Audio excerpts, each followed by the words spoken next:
Karkadosh, Boker Or, Bekiim Halacha 6, day 51. This is the introduction, remember, to Siman 158, Kuf Samechet. We're going to be speaking about right now the fulfilling this mitzvah that it brings blessing and wealth. Okay? Day 18. So all the different... You said day 15. Sorry, page 51, day 18. Okay? So we're going to start. So these are different blessings that we're going to get. We're going to get wealth, ashirut, longevity, which means long life. Okay, so let's start. Ashirut. Shulchan Aruch, Siman Kuf Samechet Sif Yod. Okay, 158.10 advice that one should use plenty of water when fulfilling the mitzvah of Netillat Yadayim. זאת אומרת, תשתמש בהרבה מים כשאתה עושה נטילת ידיים.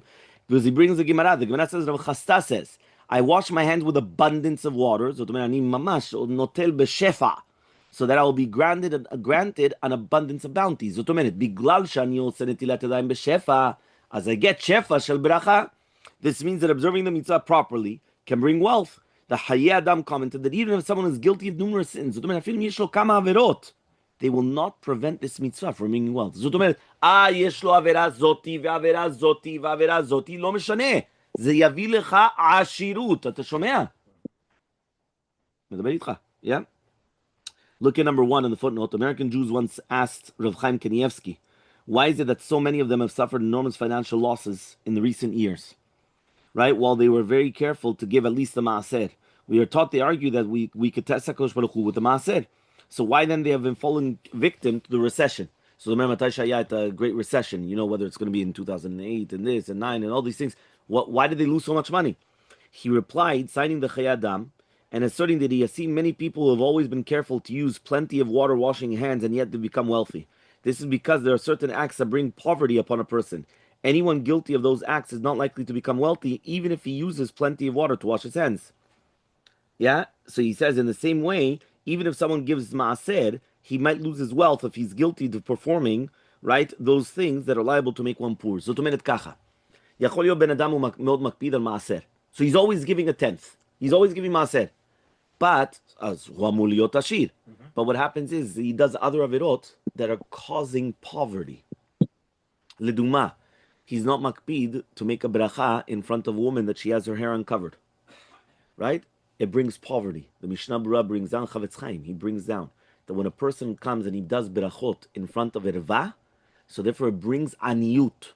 So therefore, right, that's why it's very, very important when they're doing Havdalah, when they're doing Berachot, Hamotzi, Kiddush, all these things. Even if a woman usually doesn't cover her hair, she has to cover her hair. Very, very, very important. Right, Mamash, we actually had women in this community that they started doing that because of that.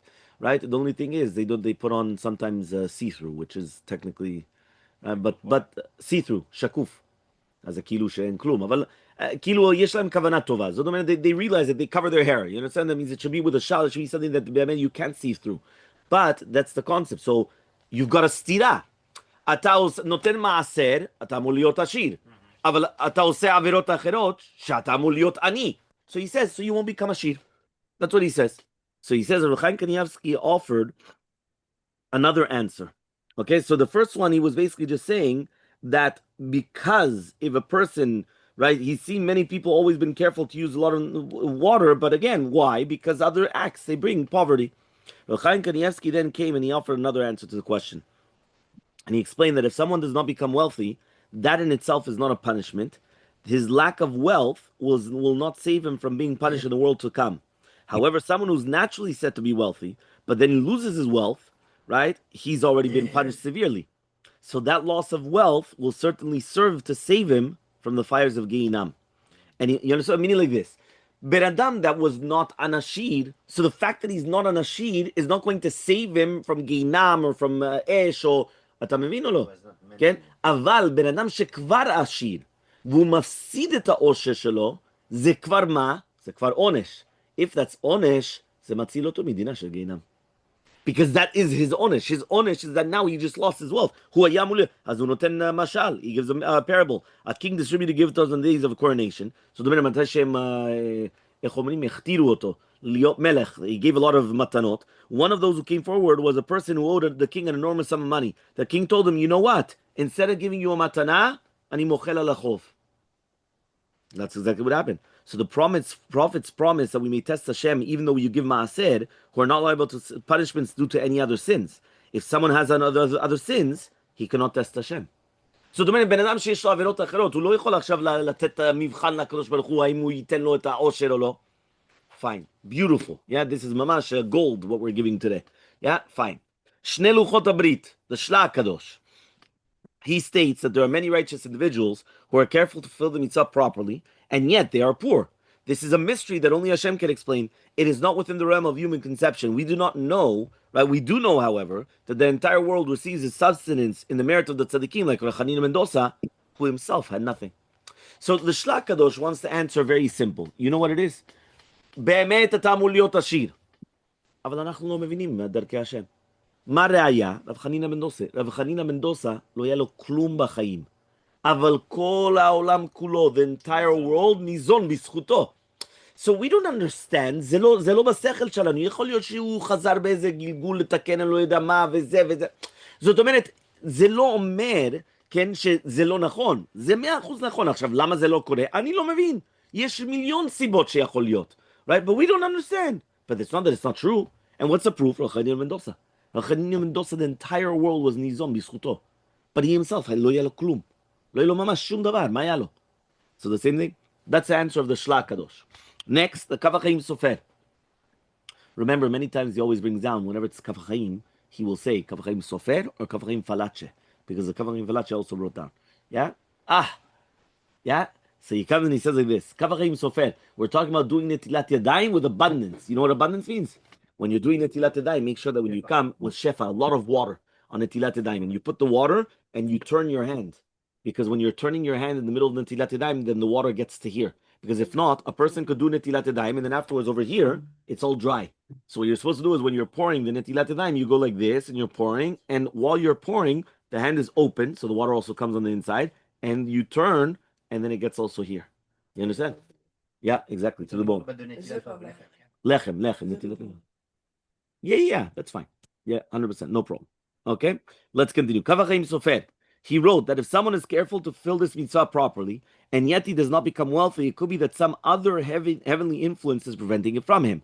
Nevertheless, if someone does not become wealthy, he must still continue to practice washing hands with plenty of water.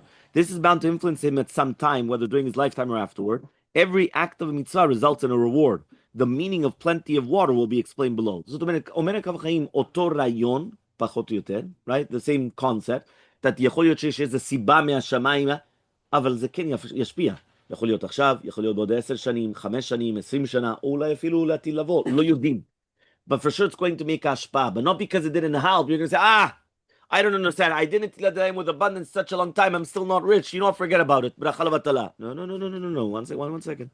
You don't know when it's going to happen. Okay. Next, Zohar HaKadosh, page 52. Yeah, 52. Yeah, the Holy Zohar relates, right, that a man who had been a kindergarten teacher was fired and he found himself with no means of support. He met Rabbi Elazar ben Shimon, who told him if he was blessed, that if he will be blessed by his father, Rabbi Shimon Bar Yochai, his situation will improve. The man went to study at the feet of Rabbi Shimon Bar Yochai. One day they learned the importance of the mitzvah of washing hands. What a terrible punishment is in store for those who disregard it, and the great merit of fulfilling it properly, including the blessing wealth. When Shimon Bar Yochai saw that this man used plenty of water to wash his hands, he blessed him, saying, Malei yadav mi birchotecha. Fill his hands from your blessings. From that day on, the man began to gain riches until he found a hidden treasure and he became independently wealthy. He spent all his days studying Torah and distributing food to the poor. Not only that, but he lifted the poor people's spirits and put smiles on their faces. Rabbi Shimon Bar Yochai then came and he declared, right, that this person personifies the pasuk, you'll be gleeful with God, you'll be praised, right, with the Holy One of Israel. Which means that the mamash, tachshov ma shekara. Yeah, Ben Adam, we've seen it all, lo yelo klum. But he always used to do Netillat Yadayim with bracha. The son of Rabbi Shimon Bar Yochai said, get a bracha from my father. He went to Rabbi Shimon Bar Yochai, he started learning, and then all of a sudden Rabbi Shimon Bar Yochai, he comes and he mentions about Netillat Yadayim, and then he says, 1 second, Malei yadecha birchotecha, you should have a lot of bracha. From then on, boom, all the bracha came. Sometimes it could be just a bracha, it could be whatever it is, that all of a sudden just opens up the doors of bracha, and then mimela, everything that was already the bracha, כל מה שהיה bracha כבר, עכשיו זה חל. בגלל עכשיו, נהיית כלי, בגלל קיבלת ברכה, right? מהצדיק.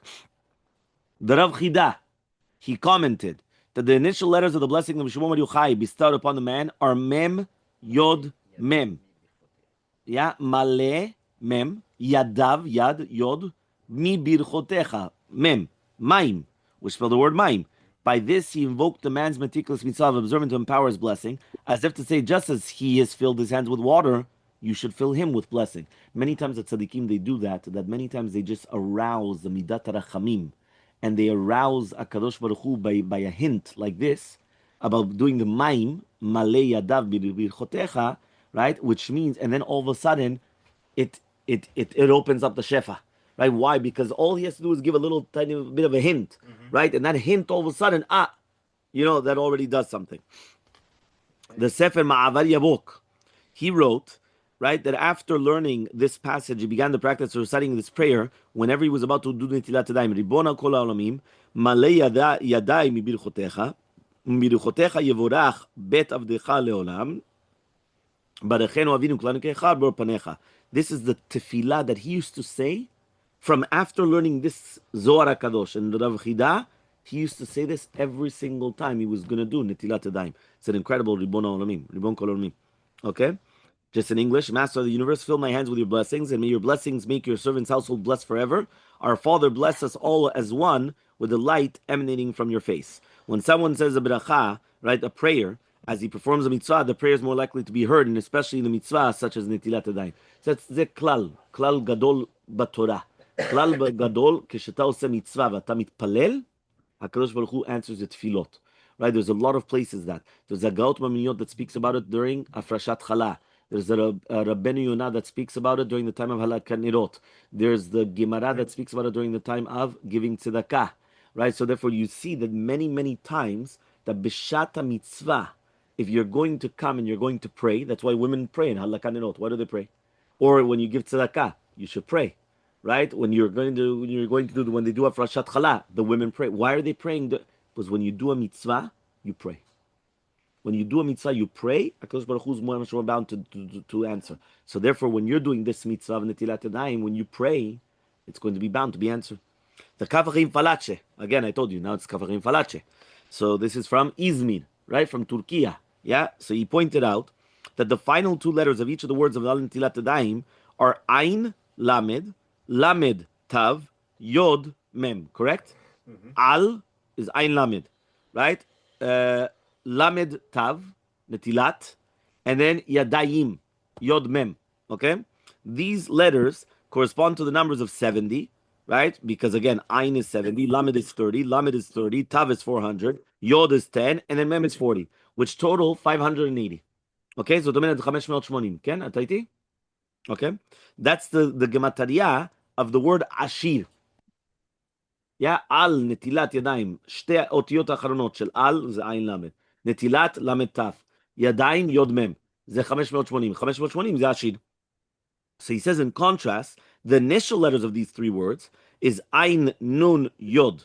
Al Ain Netilat Nun Yod. Right? Yod Yadayim. Which is Ani, a poor man. This might come to allude to the fact that although the reward for fulfilling his wealth, the wealth might not come to him until many years have passed, since he might have had other sins that prevent him the blessings, and therefore the letters that allude to wealth come at the end of the words. If someone belittles this mitzvah, however, the punishment of poverty is quick to strike. Therefore the letters at the beginning. So Tomenet הוא אומר ככה, למה אני זה בהתחלה? בגלל עניות יבוא מיד. The poverty will come immediately if a person does not do the mitzvah properly. But ashirut is at the end. למה בסוף? Because יכול להיות שבהתחלה הוא לא יקבל את העשירות. יכול להיות שזה יבוא, לאט. Why? Because יכול להיות שיש לו עבירות אחרות שגורם, right, that it's going to cause him not to do it. פה מדברים על נטילת ידיים רק של... Alternatively, no? There's a mistake here. Okay. Alternatively, these letters might be teaching that even someone who is desperately poor at first can suddenly become fabulously, right, wealthy in the end. Like what happened in the story above, about above the section titled, right, when his bread is defiled, right, which means that a person could all of a sudden just become mamash very, very wealthy from mamash very poor. The Gaon Vilna once claimed that all the mitzvot of the Torah are alluded in the first word of Bereshit. Rabbi Yaakov Abu Hatzira, Rabbi Yaakov, he comes and he added that the mitzvah of Al Netilat Yadayim is also in the first letters. When it says, Titol yadecha bishat achila rishona sheniya, meaning wash your hands when eating once and then a second time. What does that mean? Besides, that means that's bereshit, right? The taf is titol, right? Yod is yadecha, right? The bet is bishat. Aleph of bereshit is achila. Resh of the resh of bereshit is rishona, and the shin is shniya. So you have the bereshit, right? That's the titol yadecha bishat achila rishona shniya, which means that besides that means you have to do netilat yadayim the beginning and the end. Besides this, he demonstrated that the letters of the first two words of bereshit bara have the numerical value, right, of 1116. So to mean bereshit bara gematria 1116, as the words of ani ashirut, poverty and wealth. Okay, so we finished with the concept of ashirut. Everyone's clear? Okay. Next, longevity. Right? A person gets long life. The response of Bet Hillel promise, the proper observance of this mitzvah can lengthen one's life. See the comment of the Sefer Hadar Yaakov Sofer, the Kaf Chaim Falache cites the Zohar HaKadosh. Okay? That also the same thing, that someone who carefully fulfills the mitzvah Netilat Yadayim is akin to the ministering angels. So the minute who kimo malach. Harav Yosef Dov Soloveitchik, author of the Bet Levi. This is beautiful, by the way, to give over to the children. Right? When they come and you tell them, Amash, you're like a malach when you come and you do Netilat Yadayim properly. You're akin. You're similar to a malach. You understand what that means? It's incredible. Rav Yosef Dov Soloveitchik, author of the Bet Levi, gained a reputation for taking care to perform the mitzvah Netilat Yadayim in an optimal manner. He was once asked why he chose to be so stringent in this mitzvah. After all, the questioner pointed out Shlomo Melech in the mitzvah only in order to eat korbanot. And then Bet Hillel and Bet Shammai came and extended to truma. And then it was only afterwards, right, that came and they instituted for ordinary bread. If so, right, it's only a remembrance of the original institution. So the minute כל העיקרון של נטילת ידיים זה רק לזכור את ההתחלה. זאת אומרת, עוד פעם, זה היה בגלל קורבנות. מקורבנות זה הלך לתרומה. מתרומה זה הלך לאוכל רגיל, וזה הכל מהכהנים לישראלים גם כן. בעיקרון זה רק היה הכהנים. So, you know, if it's so many תקנות, כאילו 1, 2, אז למה אנחנו מקפידים כל כך? So he says, he replied with a mashal. A wealthy man built a mansion, and within it had a special door installed. זאת אומרת, היה לו ממש איזה וילה, והיה לו איזה דלת. The door was decorated with gold and jewels, a symbol of fabulous wealth. Years later, he began to lose all his money, and he slowly sold all his possessions. Nevertheless, he refused to sell the special door. Explaining his decision, he said that as long as he kept this door, it meant that he had hope that someday he could still regain his former status. If he would sell the door, it means that he gave up hope of being wealthy. כן, זאת אומרת, ברגע שהוא מוכר את הדלת, זהו, הוא אף פעם לא יהיה עשיר עוד פעם. ברגע שעדיין יש לו את הדלת, יכול להיות שהוא יהיה עשיר עוד פעם. As that's what he wanted. There are many mitzvot that apply to korbanot offered in the Bet HaMikdash. Since it was destroyed, we fulfill none of those mitzvot except Netilat Yadayim. So as long as we show that we're doing Netilat Yadayim, we have hope that the Bet HaMikdash will come. So זאת אומרת, הנטילת ידיים זה התקווה שאנחנו רוצים את הבית המקדש. אז בגלל זה אנחנו כל כך מקפידים על נטילת ידיים ואנחנו רוצים את זה בחזרה. In the following halachot, many of the basic halachic concepts will be explained. What sort of utensils, זאת אומרת, איזה כלי אתה יכול להשתמש, right, to do the mitzvah, איזה מים אתה יכול להשתמש, which water may be used, how to pour the water, איך אתה יוצק את המים על הידיים, making sure nothing interrupts, חציצה על הידיים, how and when to say the bracha, כן, איך מברכים, מתי מברכים, and how and when to dry the hand. Have a wonderful day.